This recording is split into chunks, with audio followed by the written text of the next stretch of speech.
چونکہ شیطان نے یہ قسم کھائی تھی کہ میں عبادت میں اپنا حصہ ضرور ملاؤں گا،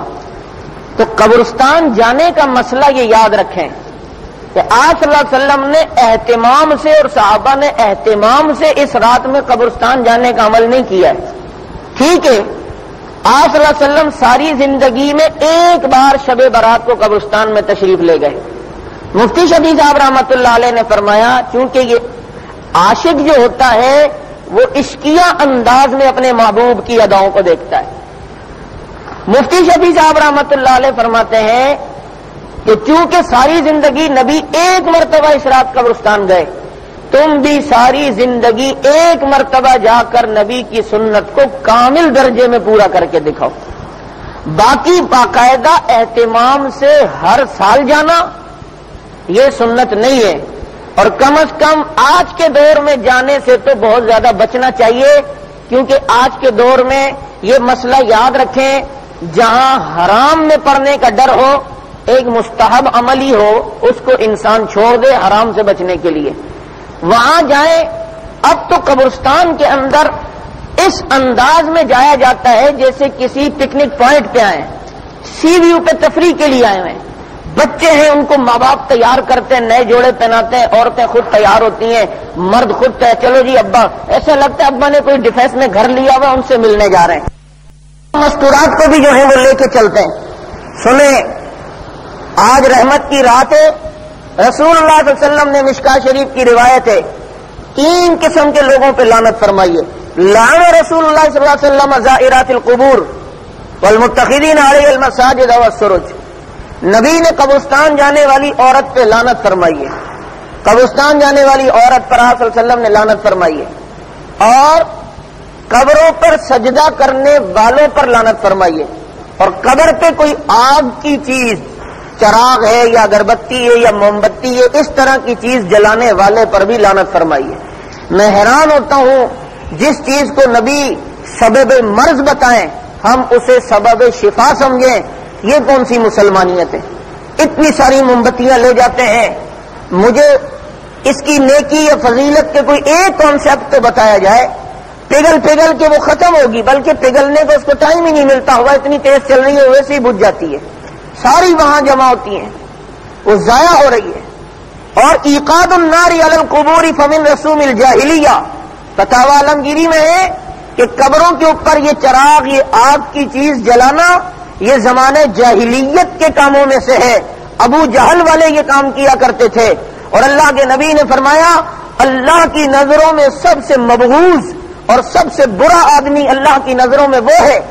کہ جو اسلام میں زمانے جاہلیت والے کام کرے۔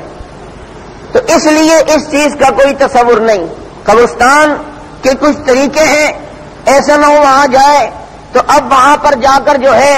وہ آدمی ان منکرات میں پڑے، بجائے ثواب کے الٹا انسان جو ہے وہ عذاب کما رہا ہے۔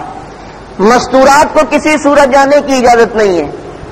مرد بھی اگر جاتا ہے تو دیکھو یہ سارے معاملات ہیں۔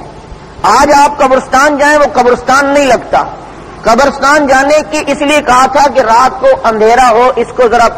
اپنا خوف، اپنی قبر یاد آئے۔ اب تو حکومت اور کوئی کام انسانوں والے تو کرتی نہیں ہے۔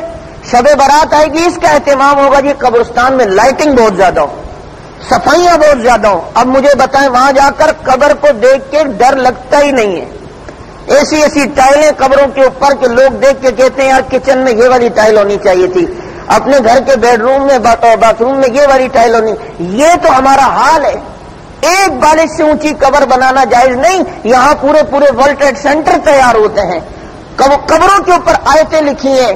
کتبوں کے اوپر کلمے لکھے ہیں، سارا دن کتے وہاں سے گھومتے بھاگتے پاؤں رکھتے ہیں، وہ نہ بھی ہوں، ہوائیں چلتی ہے، دھول مٹی اللہ کی آیتوں کے اوپر جا کے گر رہی ہے، اس سے کوئی فائدہ نہیں ہوتا۔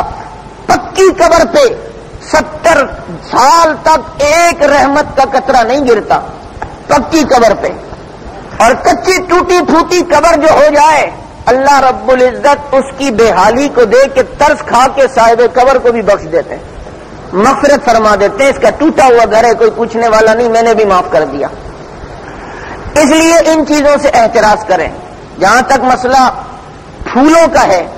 قبر کے اوپر پھول ڈالنا کوئی سنت نہیں، جو لوگ یہ کہتے ہیں کہ آپ صلی اللہ علیہ وسلم نے چونکہ 2 قبروں پہ ٹہنی لگائی تھی تو فرمایا تھا کہ جب تک ہری رہیں گی ذکر کریں گی، مجھے امید ہے کہ ان کے اوپر سے عذاب کم ہو جائے گا، تو یہ مسئلہ یاد رکھیں اچھی طرح، یہ اصول ہے، یہ بات یاد رکھیں۔ آپ صلی اللہ علیہ وسلم نے ساری زندگی ان 2 قبروں پہ جو ٹہنی لگائی، محدثین کہتے ہیں یہ آپ صلی اللہ علیہ وسلم کا معجزہ تھا، ساری زندگی اور کسی جگہ نہیں، اور یہ اس لیے کہ اللہ نے عذاب ان کا دکھایا تو فرمایا کہ ان کو عذاب ہو رہا ہے، ایک قبر والے کو چغل خوری کی وجہ سے عذاب ہو رہا ہے، دوسرے کو پیشاب کی چھینٹوں سے نہ بچنے کی وجہ سے ہو رہا ہے۔ صحابہ نے اس حدیث کو روایت کیا ہے کہ اللہ کے نبی نے یوں کیا ہے، صحابہ نے دیکھا بھی ہے، لیکن مزے کی بات یہ کہ خود صحابہ نے کبھی یہ کام نہیں کیا، جس سے پتہ چلتا ہے جیسے 11 نکاح کرنا یہ نبی کی خصوصیت تھی اور کوئی نہیں کر سکتا تھا، سونے سے وضو نبی کا نہیں ٹوٹتا، یہ خصوصیت نبی کی تھی، صحابہ بھی سو کے اٹھتے تھے تو وضو فرمایا کرتے تھے، تہجد نبی پہ فرض تھی، صحابہ پہ نہیں تھی، تو یہ قبر پہ ٹہنی نبی نے لگائی، صحابہ نے دیکھی، خود نہیں لگائی، پتہ چلتا ہے یہ نبی کے لیے خصوصیت تھی، امتی کے لیے نہیں تھی۔ اس لیے یہ ہو نہیں سکتا کہ ایک نیکی کا کام اور وہ صحابہ نہ کریں، ایک سنت کا کام اور وہ صحابہ نہ کریں، جو نیکیوں کے سب سے بڑے حریص ہیں، جو نیکیوں کے سب سے بڑے متلاشی ہوا کرتے تھے۔ اس لیے ان چیزوں سے اور پھر دوسری بات یہ، چلو مان لو تو وہ ٹہنی تو آپ صلی اللہ علیہ وسلم نے گناہگار کی قبر پہ لگائی تھی، تو آپ کو کیسے پتا کہ جس قبر پہ آپ یہ سب کچھ کر رہے ہیں یہ گناہگار ہے اور اس کو عذاب بھی ہو رہا ہے؟ پہلی تو یہ بات ہے نا، آج بزرگوں کی قبروں پہ جا کر یہ سب کچھ کرتے ہیں اور دلیل وہ والی دیں تو اس کا مقصد ہے نعوذ باللہ بزرگوں کی قبر میں عذاب ماننا، اس لیے کر رہے ہو؟ نہیں، ایسی بات نہیں ہے، یہ ساری چیزیں ان سے اعتراض ہو، اس چیز کا اتنا اہتمام آپ صلی اللہ علیہ وسلم نے نہیں کیا۔ اور سن لیں، جن کاموں کے اندر وہ طبقہ پڑ جائے،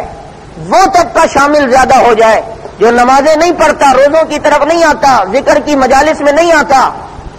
سمجھ لینا کہ اب اس میں شیطانی عمل آ چکا ہے، بے دینی آ چکی ہے، اس لیے اس عمل میں وہ طبقہ شامل ہو چکا ہے جو نماز روزے کی طرف نہیں آتا، ان کاموں کی طرف زیادہ لگ گیا ہے۔ ان چیزوں سے بچ کے رہیں۔